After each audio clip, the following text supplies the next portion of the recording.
안녕하십니까. 달려라 우프라의 필목입니다.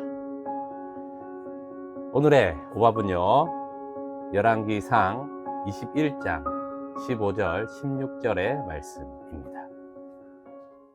이세벨이 나봇이 돌에 맞아 죽었다 함을 듣고 이세벨이 아합에게 이르되, 일어나 그 이스라엘 사람 나봇이 돈으로 바꾸어 주기를 싫어하던 나봇의 포도원을 차지하소서.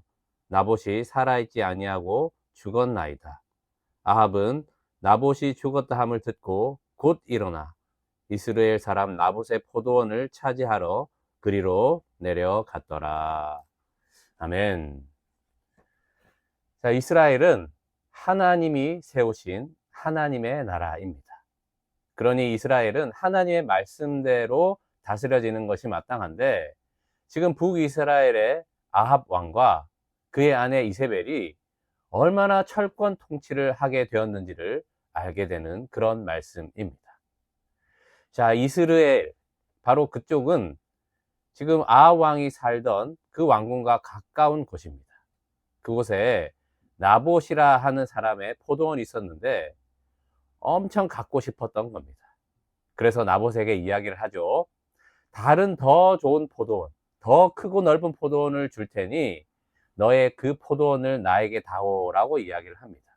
만약에 그것도 싫으면 내가 그에 합당한 돈으로 지불을 하겠다라고 이야기를 합니다. 자, 그런데 나봇은 이야기를 하죠. 이것은 조상으로부터 내려오던 것으로 하나님이 기업으로 주신 것이기 때문에 줄 수가 없습니다 라고 거절을 하게 됩니다. 자, 그래서 이 아합 왕은요, 큰 고민에 빠져서 그 안에 더 안 된다고 하니까 탐욕이 막 끓는 겁니다. 그래서 그것을 알고 이세벨이, 당신은 지금 이스라엘 왕이지 않습니까? 걱정하지 마십시오. 내가 해결하겠습니다 하고 왕의 이름으로 편지를 써서 이스라엘 장로들과 귀족들에게 보냅니다. 그 내용은 금식을 선포하고 그 성읍의 사람들이 모인 자리에서 나봇을 높은 곳에 앉히고 미리 섭외한 불량배 2명에게 이렇게 이야기하게 하라라고 말하며, 이 나봇은 하나님과 왕을 모욕하였습니다 라고 거짓 신고를 하게 하라라고, 그 나봇을 밖으로 끌고 나가서 돌로 치라라고 하는 그 내용의 편지였습니다. 자, 이것은요, 레위기 24장에 하나님의 이름을 모욕하는 자는 밖으로 끌어와서 돌로 치라라는 그 율법의 말씀을 이용한 것입니다. 자, 그래서 오늘 우리가 방금 읽은 말씀은 그 이스라엘 귀족들과 그 장로들이 그 편지대로 하여서 나봇이 죽었습니다 라는 그 보고를 듣고 아합 왕이 그 포도원을 차지하려 내려가는 그 말씀입니다. 여러분, 오늘 저는 이 말씀을 보면서 얼마나 하나님을 무서워하지 않는 그런 팽배한 지금의 모습이 바로 이 아합의 왕 이세벨, 그리고 북이스라엘의 모습이다라고 생각이 들었습니다.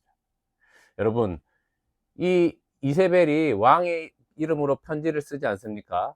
그것을 받아봤을 때 이게 말이나 되는 이야기입니까? 그런데 이스라엘 장로들과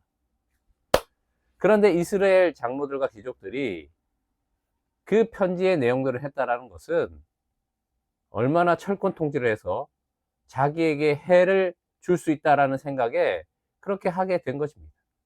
마치 그 북한의 김정은이가 화가 났을 때 막 얘기하면 다 눈을 피한다고 하지 않습니까? 눈이 마주치면 그냥 뭐 바로 총살 당할 수 있으니까. 이런 철권 통치, 말도 안 되는 이 행동이 도대체 어디서 나왔냐라는 것입니다. 지금 우리도 그런 거 아닙니까? 나는 하나님을 위해서 하고 있는 일이다. 나는 나라를 위해서 하고 있는 일이다.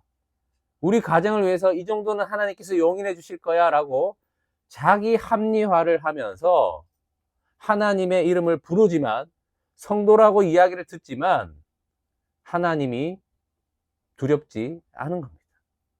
자기 합리화라는 거예요. 이것이 더 무서운 겁니다. 여러분, 오늘 말씀을 보게 되면 이세벨과 아합에게 하나님의 말씀 2가지를 줍니다. 이세벨에게는 이스라엘 성읍 밖에서 너의 피를 개들이 먹을 것이다.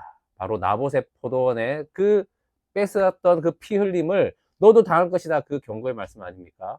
그리고 아합 왕에게는 너의 집안에 속한 모든 사람들은 성읍에서 죽으면 개들이 먹고 들에서 죽으면 새들이 먹으리라 라는 경고의 말씀 두 마디만 각각에 하신다라는 겁니다.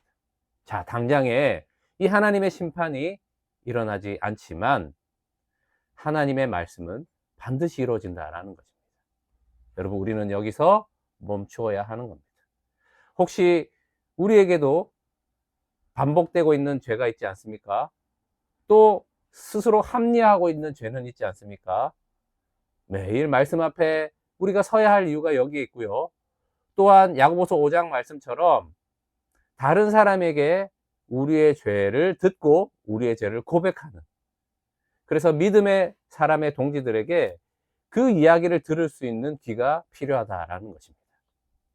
그 경고의 말씀을 듣고 오늘 그것을 멈추고 주님 앞에 돌아서는 그 회개를 통하여서 하나님은 다시금 하나님의 나라를 우리를 통해서 이루어지게 하신다라는 것을 잊지 않기를 바랍니다. 신명기 4장 말씀에 우리가 세상 사는 날 동안 무엇을 해야 되느냐? 바로 하나님 경외함을 배우게 하고 이것을 자녀들에게 가르치는 것이다 라고 말씀하셨습니다. 하나님의 경외함을 배우게 하고 이것을 자녀들에게 가르치기 위해서는 우리가 먼저 하나님을 경외하며 살아야 하지 않겠습니까? 늘 말씀 앞에 서며 또 믿음의 동지들에게 그 나의 모습에 대해서 듣고 회개함으로 늘 하나님을 경외하는 그런 복된 삶으로 그 자녀들에게 이 신앙이 전수되고 많은 사람들에게 하나님의 나라를 물려주는 그런 여러분의 삶이 되시기를 축복합니다. 기도하겠습니다. 하나님 아버지, 감사합니다. 오늘 말씀을 통해서 나를 보게 됩니다. 나는 하나님의 말씀을 들으면서 보면서도 내 죄에 대해서 합리화하고 있지는 않습니까? 다른 믿음의 동지들 또 선배들에게 이야기를 듣고 또 말씀 앞에 서는 그런 거룩한 삶이 되어 하나님 나라를 세우고 또 하나님 나라를 물려줄 수 있는 그런 주님의 자녀 되게 하여 주시옵소서. 주 예수 그리스도의 이름으로 기도합니다. 아멘. 말씀으로 승리하세요. 필목이었습니다. 끝.